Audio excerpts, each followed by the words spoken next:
지난주일에 우리 귀한 일꾼을 세웠습니다. 사람은 하나님이 주신 존귀한 생명을 가지고 이 땅에 태어나요. 그래서 생일이 되면 축하해 주는 것이에요. 그러다가 이제 어느 정도 장성하면 정신적인 자아 탄생을 가져요. 내가 누구냐? 생명이 무엇이냐? 역사가 무엇이냐? 선한 것은 무엇이고 악한 것은 무엇이냐? 또 사람이 산다고 하는 것이 뭐냐? 이런 걸 생각하게 돼요. 사람은 생각하면서 살아야 돼요.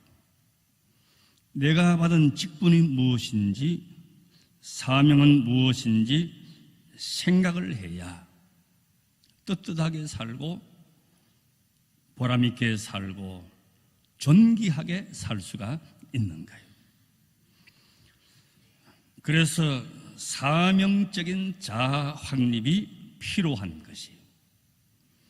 사명의 사자는 심부름할 사자를 써요.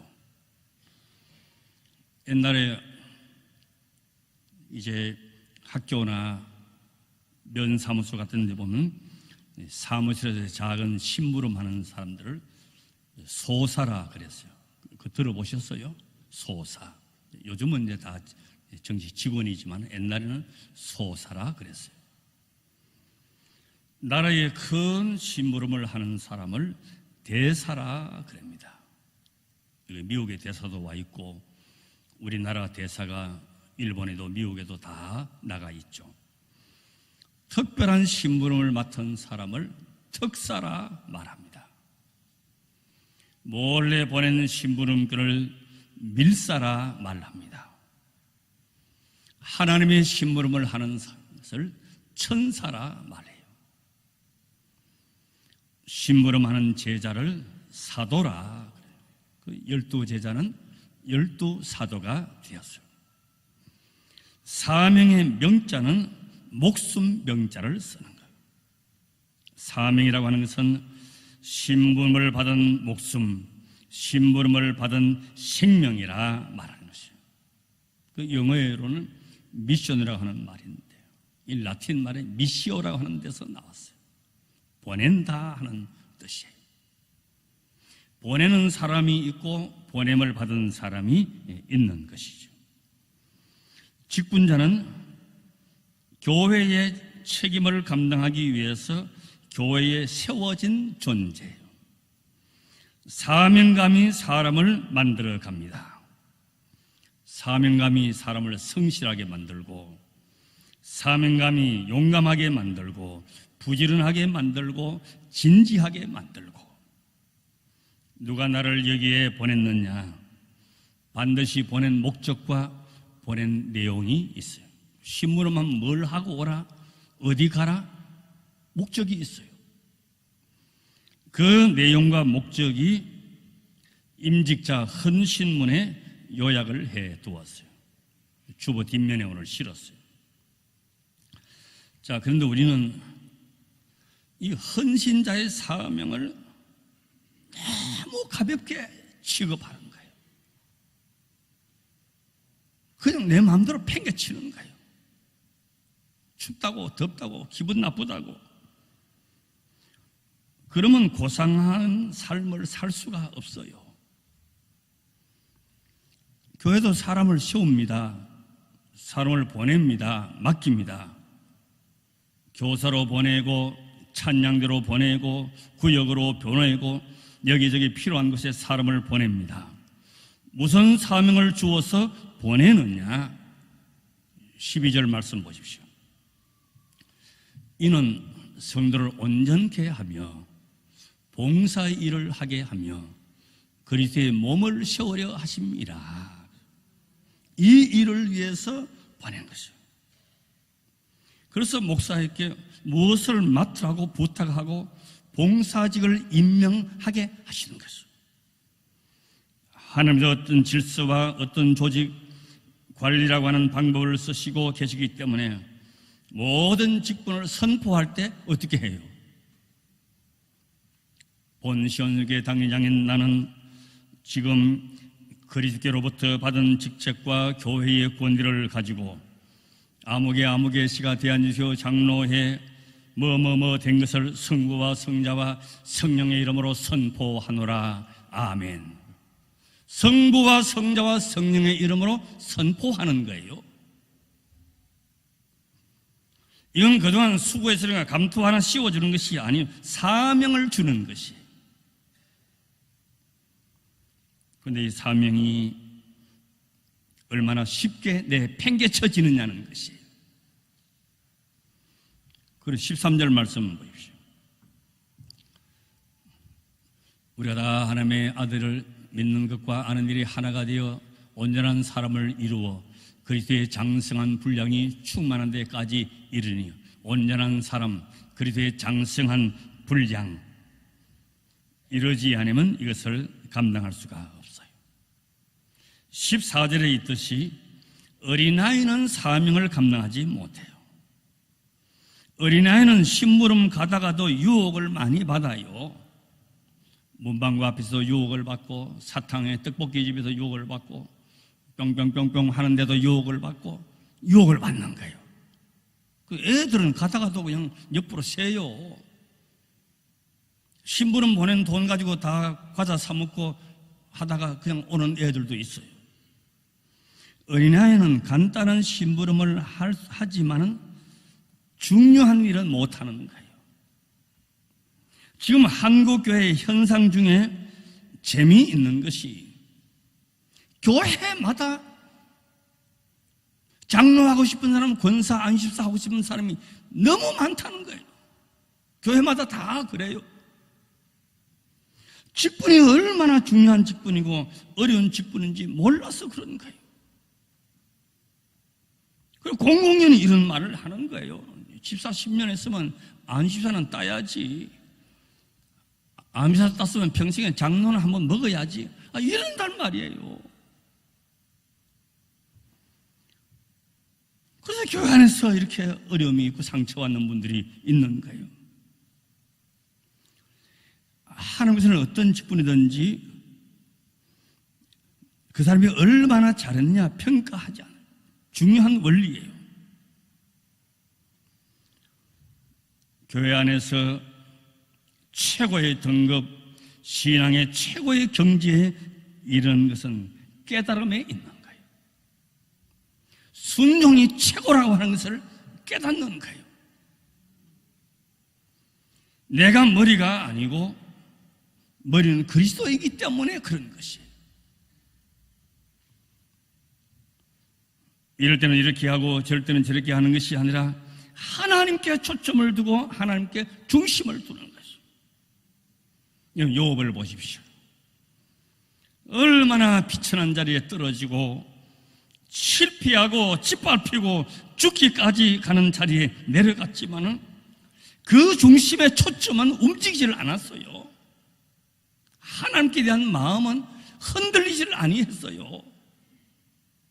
시험이 들어도 1000번, 10,000번 들 시험이지만 절대로 움직이지 않았어요. 요셉이 배신당하고 종으로 끌려가고 누명 쓰고 감옥까지 내려가는 그 과정을 하나님께서 다 보고만 계시는 것이 아니었어요. 그 속에는 훈련의 요소가 있었어요. 그 품성이 다듬어지고 큰 그릇이 되고 생각이 깊어지고 믿음이 더 깊어지는 거죠. 그래서 온전히 하나님께 밖에만 매달릴 수밖에 없는 자리까지 훈련을 시키는 거예요. 그래서 성령의 진술을 어떻게 하고 있어요? 역경 속에서 앞으로도 막혀있고 깜깜하고 절망적인 상황인데도 성경은 뭐라고 기록하는 거 아니? 여호와 하나님께서 범사의 요셉과 함께 하심으로 그를 형통케 하셨다. 여기에요. 만약에 형통은 무슨 개뿔이 형통이냐? 이런 생각을 했다면 그 사람은 불합격이에요. 하나님과 은혜의 축복의 자리에서 제외되는 거예요. 이건 다윗을 보십시오. 얼마나 밟히고 밟혀서 죽을 자리가 한두 번 경험한 것이 아니에요. 그 고통과 처절함 속에서 하나님께서 요구하시는 것을 알았어요. 얼마나 처절하고 얼마나 고통스러우냐, 이것이 아니고 깨우침으로써 알았다는 것이요. 요압이 깨우친 것이 뭐였습니까? 제물로 갑절을 받은 거, 자녀 10남매 다시 얻은 거, 그것이 아니었어요. 하나님께서 나를 단련하신 후에 내가 정금같이 나오리라, 이걸 깨달은 것이에요. 여러분, 다윗이 보상을 받았고 깨달은 것이 무엇입니까? 통일왕국, 막강한 군대, 절대 권력, 이거 아니었어요. 나의 힘이 되신 여호와여, 내가 주를 사랑하나이다, 주님밖에 없음을 깨달은 것이에요. 요셉이 복수할 수 있었고 통쾌하게 대갚아줄 수 있는 그 자리, 군대 자리에 앉아있지만, 벌벌벌 떨고 자기를 팔아본 형님들이 그 앞에 다 나열해 있지만 뭘 깨달았습니까? 우리 가족과 민족과 이 난국을 극복하기 위해서 하나님께서 나를 여기에 먼저 보내셨다, 깨달은 것이 하나님의 섭리를 깨달은 것이에요. 지혜의 근본이 무엇이고 지식의 근본이 무엇이고 능력의 근본이 무엇이냐? 하나님께서 하시는 일은 언제나 옳고 기쁜 마음으로 나아간다, 이게 신앙이에요. 저는 취미생활 가운데 서울에 가면 이제 대형 서점이 있잖아요. 그 대형 서점이 좋은 것은 모든 분야의 책이 없는 게 없어요. 다 있어요. 그 책 구경하는 게 저는 참 너무 좋아요. 그리고 보면서 읽고 싶은 것도 있고 또 사기도 하고, 저도 글을 많이 쓰는 사람이지만은 어떻게 이런 책을 쓸 수가 있을까? 원고는 어떻게 정리했을까? 뭐 그런 걸 보면서 제가 한나절 금방 시간이 가요. 그런데 그 책을 보면요, 암을 극복하는 비결, 이런 책이 있어요. 그 책 읽어보면요, 대학병원 갈 필요도 없고 수술할 필요도 없어요. 다 나아요. 다 나아요. 그 책 읽으면 다 낫습니까? 아니에요. 칼국수 재벌 이야기 있더라고. 칼국수 해가지고 연 매출이 20억이래, 20억. 칼국수 팔아가지고. 이야, 그러면 칼국수집 안 할 사람이 누가 있겠어요? 주식 투자 성공 비결. 단돈 100만 원으로 40억을 만든 주식 투자의 귀재, 이런 책이 있어요. 그래가지고 주식 투자 다 해서 됐습니까? 다 망한 사람은 있지, 없어요, 없어요. 성공하는 목회의 비결, 응답받는 기도의 비결. 그래서 다 성공하고 응답받았느냐? 다 해봐야 안 돼요, 안 돼요. 우리가 깨달아야 되는 것이, 하나님께서 내게 인도하시고 원하시는 대로 늘 기쁜 마음과 한 마음으로 쫓아가는 것, 이거 깨닫는 거예요. 주식 투자해가지고 떼부자가 되었다, 성공하는 목회의 비결, 다 꽝이에요, 꽝이에요. 그 책도로 되는 것 같으면 성공 안 할 사람이 어디 있고, 칼국수 해가지고 20억 매출이면 고깃집 하면 100억도 매출을 올려야지. 안 되는 거예요. 하나님께서 하시는 대로 기쁘신 뜻에 순종하는 것이 최고다, 이걸 깨닫는 거예요. 보면 15절 말씀 보십시오. 오직 사랑 안에서 참된 것을 하여 범사에 그에게까지 자랄지라. 그는 머리니 곧 그리스도라. 그에게까지 자랄지니, 성장에는 언제나 새로운 과정이 있습니다. 이런 큰 나무도 처음에 싹이 날 때는 얼마나 연해요. 조금 날씨 추워도 동해를 입고요, 어디 조금 바래만 밟혀도 다 부러지고 망가지고 그렇게 합니다. 그러나 자라고 나면 추위가 와도 더위가 와도 가뭄이 와도 그 나무에 그네를 매도 끄떡 없어요. 자라야 되는 거예요. 여러분, 파충류도 언제 자랍니까? 허물을 벗고 할 때에 파충류가 자라는 거예요. 허물을 벗는 거예요. 허물을 그냥 가지고는 자랄 수가 없어요. 사람도 성장하려면 어린아이의 일을 던져버려야 돼요.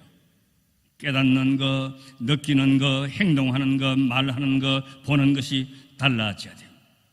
성장해서 내 역할, 내 기능, 내 책임, 내 사명을 알게 되는 것이,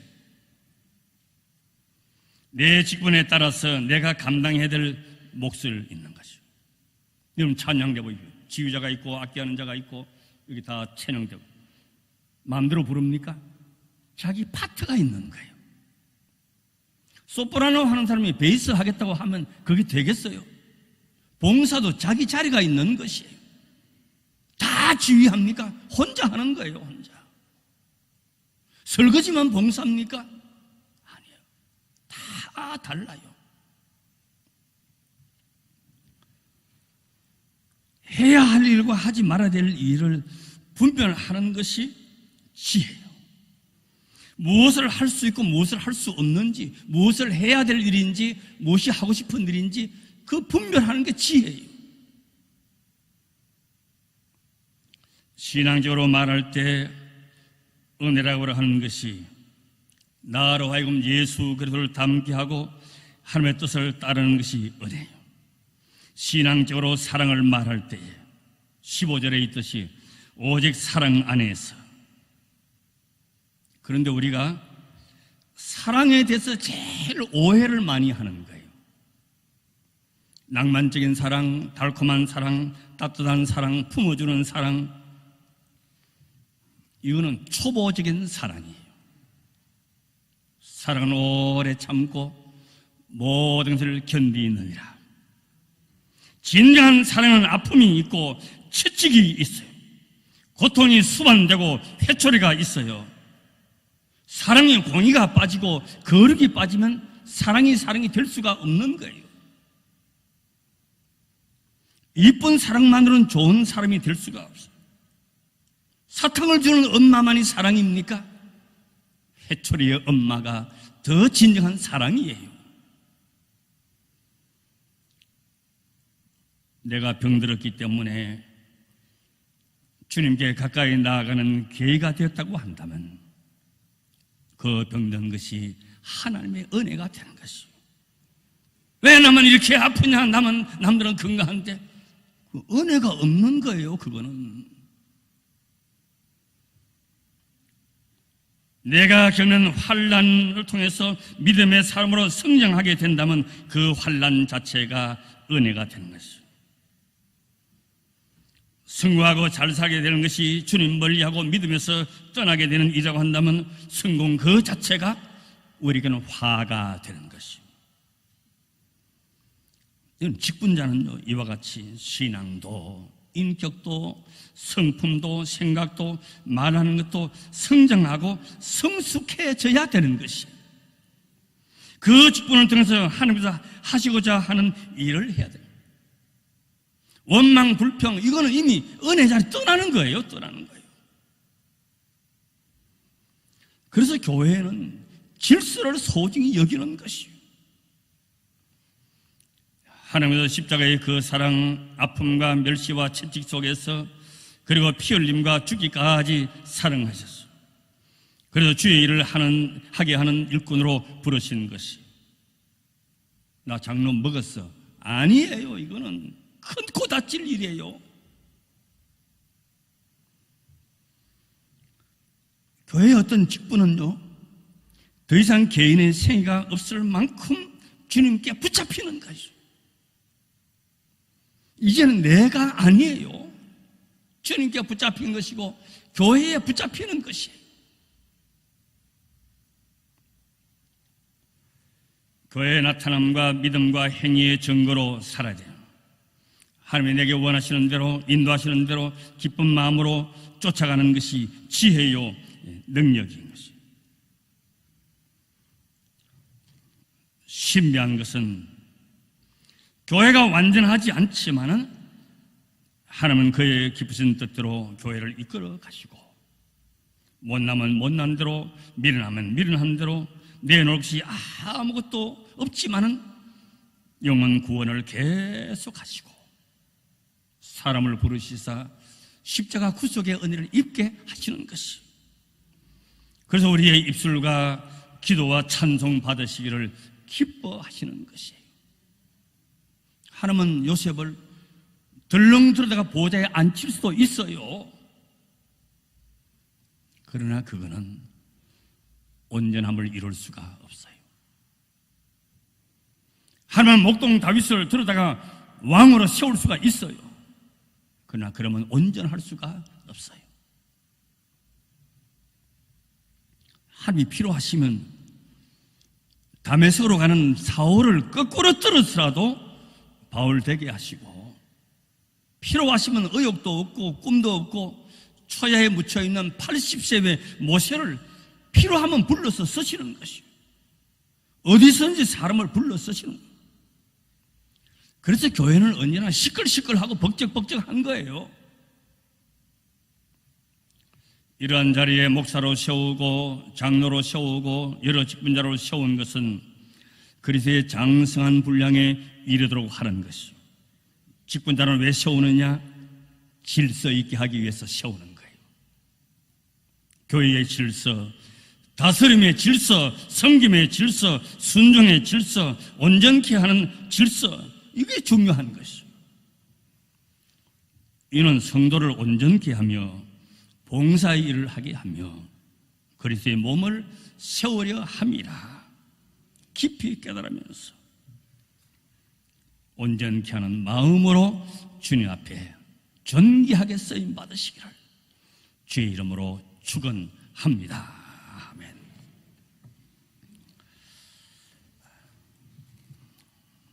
그리스도의 장성한 분량에 이르도록 우리를 부르시는 여호와 하나님, 온전한 마음으로 나아가게 하시고 우리의 중심을 보시는 주님, 우리의 말에도 생각에도 행동에도 장성한 분량의 모습으로 주님 앞에 나아가게 하여 주시옵시고, 우리의 직분이 영광의 직분이 될지언정 화가 되지 않게 하여 주옵시고, 책망받는 자리에 있지 않게 해 주옵시고, 착하고 충성된 종아 잘 하였도다 여기에 설 수 있는 우리